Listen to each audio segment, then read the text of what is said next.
Biology का प्रश्न है जो आपको अभी तक हमने पढ़ाया है। तो पहला प्रश्न है, जीवों की संरचनात्मक एवं क्रियात्मक इकाई होती है। ऑप्शन है उत्तक, अंग, कोशिका या जीव द्रव। तो संरचनात्मक एवं क्रियात्मक इकाई क्या हो जाएगी? क्या हो जाएगा? कोशिका हो जाएगा। इसका आंसर क्या होगा? कोशिका, यानी ABC। इसका आंसर क्या? सी। कितने बच्चों ने सी लगाया है? कितने बच्चों ने सी लगाया है? जिन जिन बच्चों ने सी लगाया है वो सही कर लो, और जिन जिन बच्चों ने सी नहीं लगाया उसको काट दो, आगे में काट दो। ठीक, आगे में उसको काट दो। जीवों की संरचनात्मक एवं क्रियात्मक इकाई होती है, क्या हो जाएगा? कोशिका। चलिए आगे, कोशिका का अध्ययन क्या कहलाता है?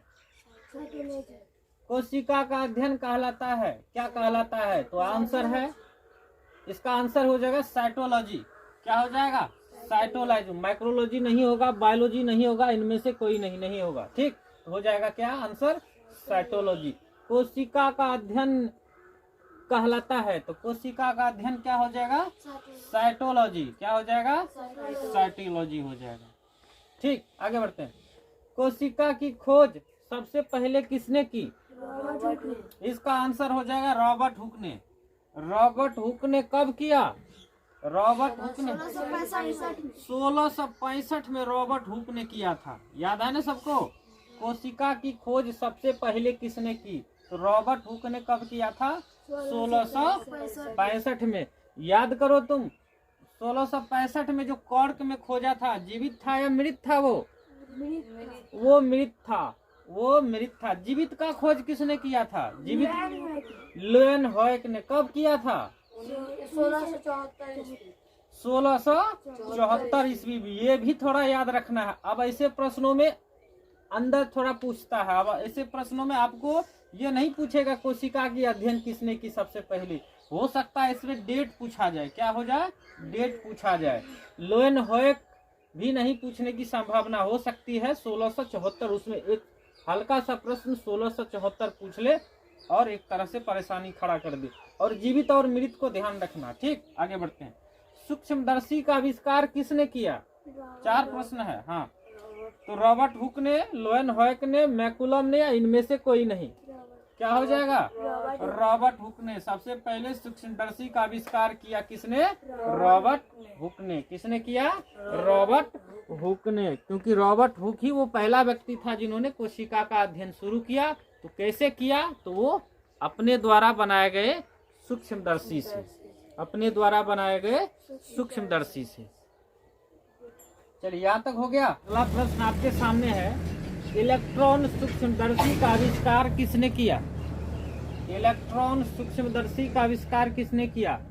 रॉबर्ट ब्राउन ने, एमनॉल ई रस्का ने, एमनॉल और ई रस्का ने, लेवेनहॉयक ने, स्वान या स्लाइडेन ने? स्वान या स्लाइडेन ने। चलिए, आपका आंसर मैं पहले देखूंगा। क्या दिया? क्या दिया आंसर? तुम्हारा कितना क्या दिया? बी। तुम्हारा आंसर? तुम्हारा आंसर? चलिए, अब हम चेक करते हैं इसका आंसर क्या हो। तो इसका आंसर हो जाएगा एमनॉल और ई रस्का ने। क्या हो जाएगा इसका आंसर? बी हो जाएगा। कब किया था? 1932 में। कब किया था? 1932 में। लेवेनहॉयक का नाम नहीं आएगा, स्वान और स्लाइडेन। तो यहाँ पर रॉबर्ट ब्राउन ने क्या किया था? केंद्रक का खोज किया था। किसका खोज किया था? केंद्रक का खोज किया था। याद करो, किसका खोज किया था? केंद्रक का खोज किया था। एमनॉल और इस ईरस का इसका आंसर हो जाएगा। और लेवेनहॉयक ने क्या किया था? लेवेनहॉयक ने क्या किया था? तो लेवेनहॉयक ने क्या किया था? जीवित कोशिका का अध्ययन किया था। किया था ना? जीवित कोशिका का अध्ययन किया था। कब किया था? 1674। हाँ, 1674 में। स्वान और स्लाइडेन ने क्या किया था? स्वान और स्लाइडेन ने क्या किया था? बोलो। स्वान और स्लाइडेन ने क्या किया था? कोशिका का सिद्धांत दिया था। क्या दिया था?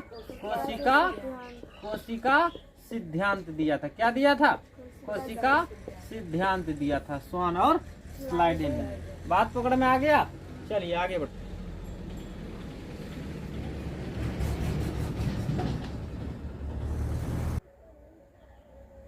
चलिए अगला प्रश्न, सजीव की सबसे बड़ी कोशिका होती है। क्या कह रहा है? सजीव की सबसे बड़ी कोशिका होती है। तो सजीव की सबसे बड़ी कोशिका क्या हो जाएगा? इसका आंसर ए है माइकोप्लाज्मा, बी है शुतुरमुर्ग का अंडा और सी है तंत्रिका कोशिका, डी है अंडाणु। ये माइकोप्लाज्मा क्या हो जाएगा? ये माइकोप्लाज्मा जीवाणु हो जाएगा। क्या हो जाएगा? पूरा कहेंगे तो माइकोप्लाज्मा जीवाणु कहेंगे इसको। तो इसका आंसर क्या होगा बताइए? शुतुरमुर्ग का अंडा होगा, तंत्रिका कोशिका हो या अंडाणु होगा? देखो ये सारा पी होगा, इसका आंसर पी होगा, शुतुरमुर्ग का अंडा होगा। सजीवों का सबसे बड़ी कोशिका पूछा है, यही पूछता सजीवों की। क्या पूछता? सजीवों की सबसे छोटी कोशिका, सजीवों की सबसे कौन सी छोटी, सजीवों की सबसे छोटी कोशिका, सजीवों की सबसे छोटी कोशिका। तो वो क्या हो जाएगा? माइकोप्लाज्मा जीवाणु। क्या हो जाएगा? माइकोप्लाज्मा जीवाणु। सबसे छोटी कहेगा तो क्या हो जाएगा? माइकोप्लाज्मा। तो इसके लिए क्या लिखेंगे हम? ये हो जाएगा सबसे छोटी। क्या हो जाएगा? सबसे छोटी, सबसे छोटी कोशिका, सबसे छोटी कोशिका। आकार कितना होता है? 0.1 माइक्रोमीटर कह सकते हैं। माइक्रोमीटर। क्या बोलेंगे?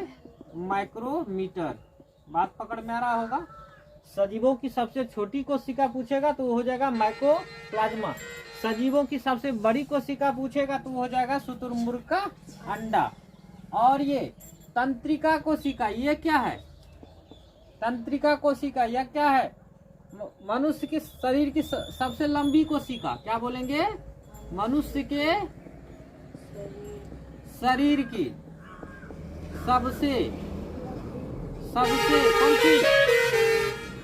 मनुष्य के शरीर की सबसे कौन सी लंबी कोशिका?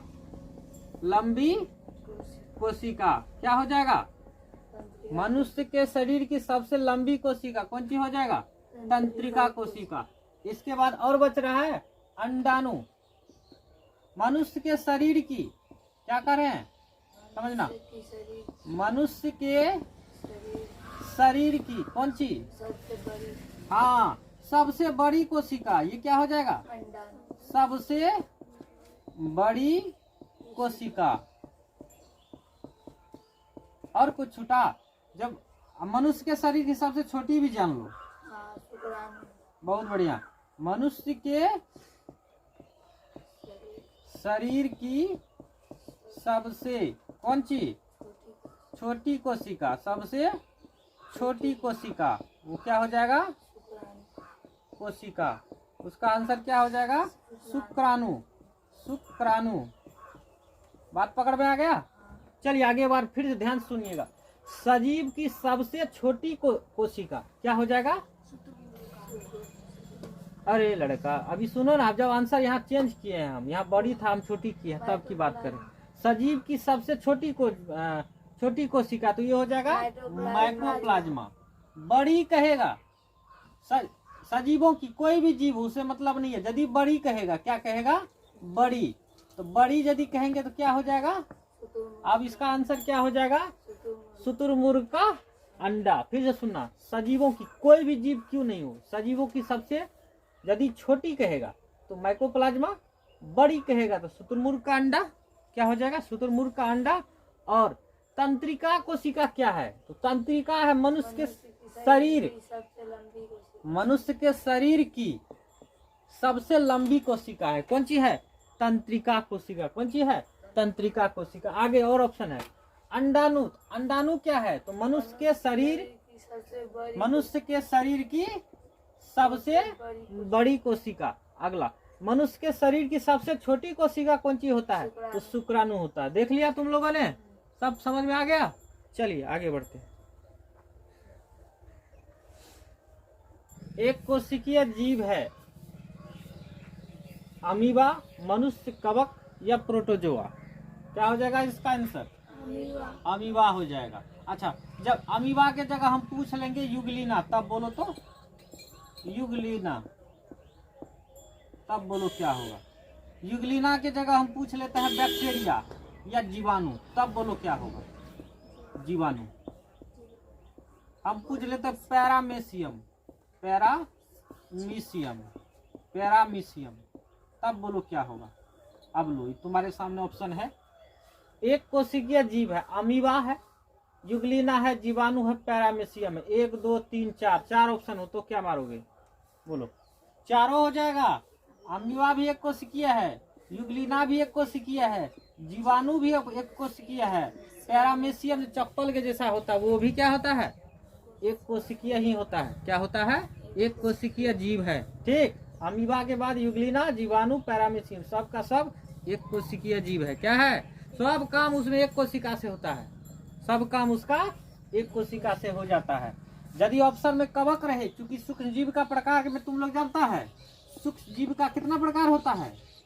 सूक्ष्म जीव का प्रकार मुख्य रूप से 4 प्रकार है, लेकिन किसको? वायरस को भी उसी में रखा है। तो सूक्ष्म जीव का क्या हो जाता है? सबसे पहले क्या बोलेंगे? जीवाणु। क्या बोलेंगे? जीवाणु। वो भी होता है बैक्टीरिया। 2 नंबर में उसको जीवाणु के बाद क्या बोलोगे? कवक, कवक। 3 नंबर में क्या बोलोगे? प्रोटोजोआ। क्या बोलोगे? प्रोटोजोआ। ठीक है। 4 नंबर में क्या बोलोगे? क्या छूटा? शैवाल। क्या हो गया? शैवाल। और 5वां नंबर में क्या होगा? जिसको हम सजीव और निर्जीव के बीच के कड़ी के रूप में समझते हैं, कौन सी होता है? वो होता है विषाणु। क्या होता है? विषाणु। क्या होता है? विषाणु। उसी को अंग्रेजी में क्या बोलते हैं? वायरस बोलते हैं। वायरस। क्या बोलते हैं? वायरस बोलते हैं। ठीक, जीवाणु यानी बैक्टीरिया हुआ, कवक यानी फंगी, प्रोटोजोआ को अंग्रेजी में प्रोटोजोआ बोलते हैं, शैवाल हो गया, और इस तरह से विषाणु हो गया। ठीक, तो सूक्ष्म जीवों का प्रकार याद रखना। इसमें से सिर्फ जीवाणु, इसमें से सिर्फ जीवाणु को रखा है। किसमें रखा है? एक कोशिकीय जीव के अंतर्गत। किसको रखा है? जीवाणु को, अमीबा। ठीक है, तो इसका ध्यान रखना। हो गया? इसका लिख लिया तुम लोग? चलिए, इनमें से कौन प्रोकैरियोटिक कोशिका नहीं है? इनमें से कौन प्रोकैरियोटिक कोशिका नहीं है? जीवाणु, नीलहरी शैवाल, विषाणु या पादप कोशिका? क्या हो जाएगा इसका आंसर? बोलो, क्या दिया? नीलहरी शैवाल। तुमने क्या दिया? तुमने क्या दिया? हाँ, सी, विषाणु। इसका आंसर होगा, इसका आंसर होगा पादप कोशिका। डी हो जाएगा। क्या हो जाएगा? डी। ये क्या कह रहे हैं हम सुनना। प्रोकैरियोटिक कोशिका क्या होता है? कोशिका का प्रारंभिक रूप, कोशिका का प्रारंभिक रूप। प्रोकैरियोटिक कोशिका का जो क्या कह सकते हो? क्या कह सकते हो? ये जो इसकी जो झिल्ली होती है, केंद्रक झिल्ली, इसमें अर्ध विकसित होता है। केंद्रक झिल्ली क्या होता है? प्रोकैरियोटिक कोशिका में केंद्रक क्या होता है? केंद्रक की जो झिल्ली होती है वो क्या होती है? अर्ध विकसित होती है। क्या होती है? अर्ध विकसित होती है। प्रोकैरियोटिक के बाद आता है यूकैरियोटिक। प्रोकैरियोटिक के बाद आता है यूकैरियोटिक, जिसमें केंद्रक जो होता है पूर्ण रूप से विकसित होता है। केंद्रक में केंद्रक झिल्ली होती है, और इसमें केंद्रक में झिल्ली नहीं होती है, ये अविकसित होता है। तो ये देखो, जीवाणु प्रोकैरियोटिक में आता है। जीवाणु का जो केंद्रक है उसमें केंद्रक विकसित नहीं होता, केंद्रक झिल्ली नहीं होता। नीलहरी शैवाल भी प्रोकैरियोटिक में आता है। नीलहरी शैवाल भी किसमें आता है? प्रोकैरियोटिक में आता है। विषाणु भी प्रोकैरियोटिक में आता है, लेकिन हमने यहाँ लिखा पादप कोशिका। पादप कोशिका मतलब पेड़ पौधे का कोशिका। हमारी कोशिका या पेड़ पौधे की कोशिका, इसको छोड़ा करके जितना कुछ है सब का सब किसमें आ जाएगा? प्रोकैरियोटिक की यूकैरियोटिक में किसमें आ जाएगा?